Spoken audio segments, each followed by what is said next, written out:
ela não cuida, né? Então, assim, se a gente vai pensar uma política de assistência para quem dela precisar, para quem está em situação de violência, de vulnerabilidade, de violação de direitos, né? Quem tem os vínculos fragilizados e rompidos, são pessoas como nós, com CIDs já determinados ou não determinados, né? Mas o que a gente vai incidir? A gente vai incidir na violação de direitos, né? E a atenção psicossocial, a rede que a gente precisa estar tecida, estruturada, ela não pode se furtar do suporte e do acolhimento a esse usuário, né? Então, assim, a gente escuta muito no cotidiano, mas a gente não está preparado, a gente não pode, né? E agora que eu estou do outro lado também, né, podendo experienciar um pouco isso, assim, né? Então, esse lugar da garantia de acesso, da garantia de direito, a gente não pode perder.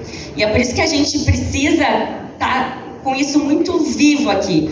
Antes o colega perguntou quem é da saúde, quem é da assistência aqui? Quem é da educação? Da cultura?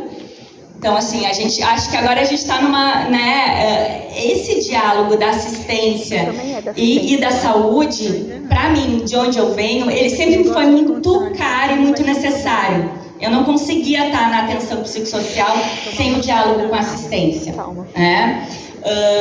Porque, assim, a gente trabalha e a gente atende uma população extremamente estigmatizada, né? E que na sua grande maioria, sofre algum tipo de violação de direito, né? Algum tipo de acesso.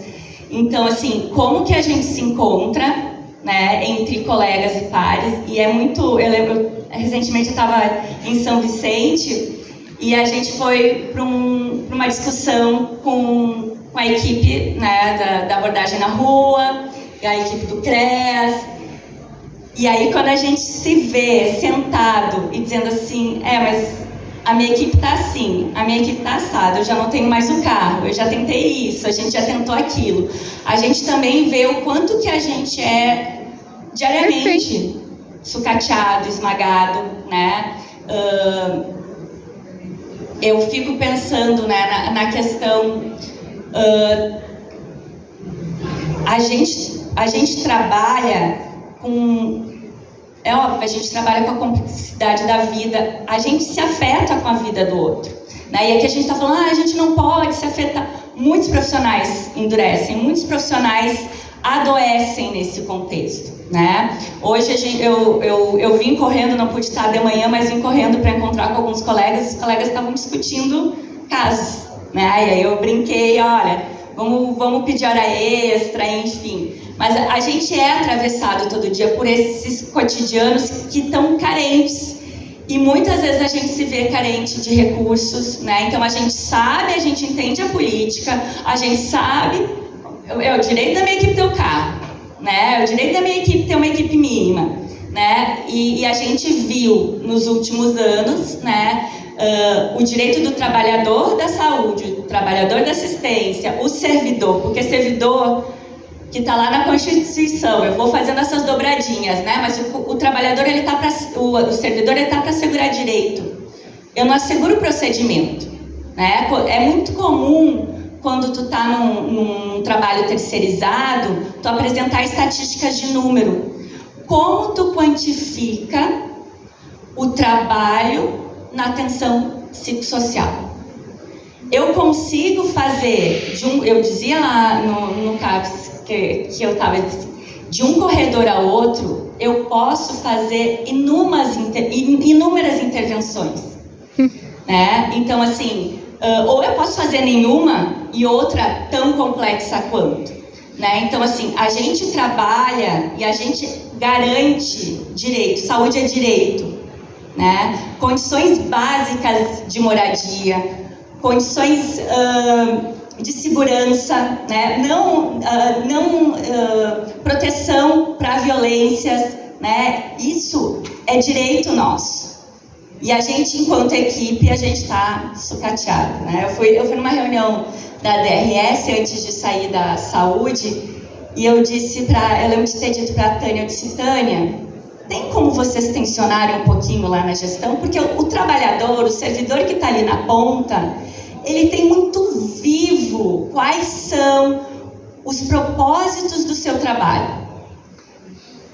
Eu lembro exatamente do primeiro dia que eu entrei no CAPS de São Vicente e que tinha inúmeras dificuldades, e a recepcionista me disse, isso não é um CAPS. E ela sabia me dizer por A mais B por que não era um CAPS. E eu tinha que concordar com ela. E a gente tinha o quê? A gente tinha lei, a gente tem verba de custeio que nunca parou de vir, né? A gente tinha trabalhadores formados, a gente tinha trabalhadores com uma história ali, a gente tinha uma população que demandava uma atenção psicossocial de qualidade. E por que a gente não conseguia? Né?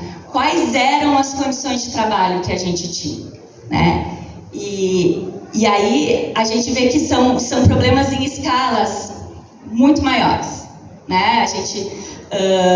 A gente fica à mercê, né, de cargos que vêm e vão e que apresentam números, que muitos números não nos dizem, não nos identificam. Né?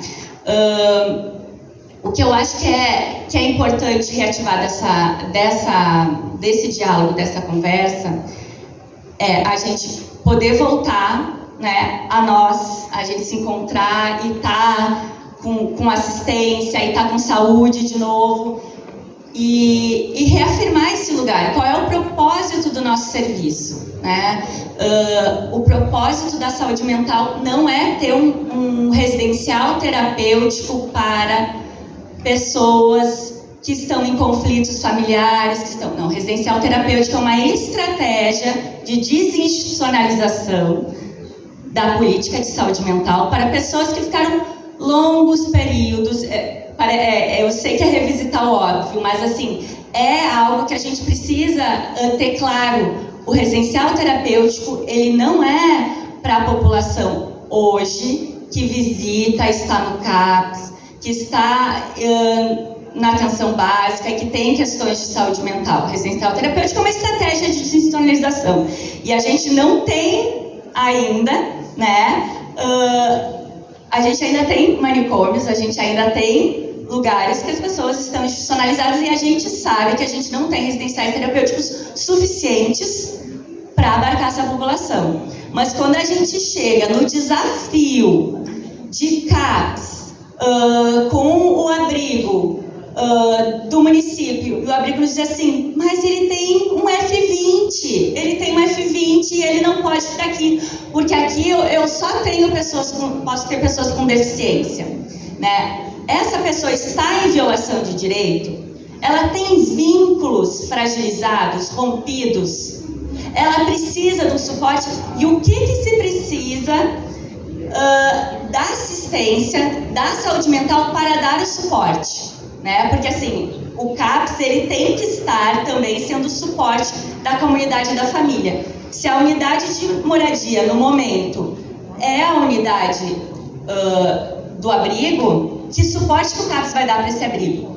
Né? Mas não é a procura por uma nova institucionalização, porque a gente também usa termos hoje para voltar a velhos costumes. A gente não superou o manicômio, a gente não fechou o hospício, né? A gente fala muito nos manicômios mentais ainda que estão entre nós. Então, assim, é fácil falar, não é fácil falar porque a gente está na ponta também, a gente sabe que não é fácil. A gente sabe o quanto que é tenso a gente chegar num abrigo que tem operadores sociais que não permanecem, que não ficam, que são equipes muito reduzidas, que são equipes que não suportam estar lá, que são equipes com a casa caindo, né? Então, assim, não é fácil falar e não é fácil estar lá. Não é fácil estar nessa discussão, não é fácil estar do lado do CAPS, que a gente assegura que, bom, eu não vou achar uma casinha para botar essa pessoa com outras pessoas com F20, porque ela é F20, né? Ela é uma pessoa que não tem família e não tem moradia e não tem uma renda, que justifica estar, mas eu sei que não é fácil. Então, assim, acho que esses encontros nossos, eles precisam ser encontros de tecer estratégias de suporte, né, de fortalecimento, e da gente assegurar também a gente assegurar os nossos direitos enquanto trabalhadores, enquanto a gente não pode mais ter fundos que afundam nas secretarias. A gente precisa ver as verbas aplicadas onde elas deveriam ser, né? Então, era um pouco mais isso, assim, era para trazer um pouco... Achei que a gente já está conversando, né? Mas um pouco da vivência de onde eu venho, né? Por onde eu passei, onde eu estou agora. Então, não sei se as perguntas entram depois, entram agora. Então, tá. Uhul!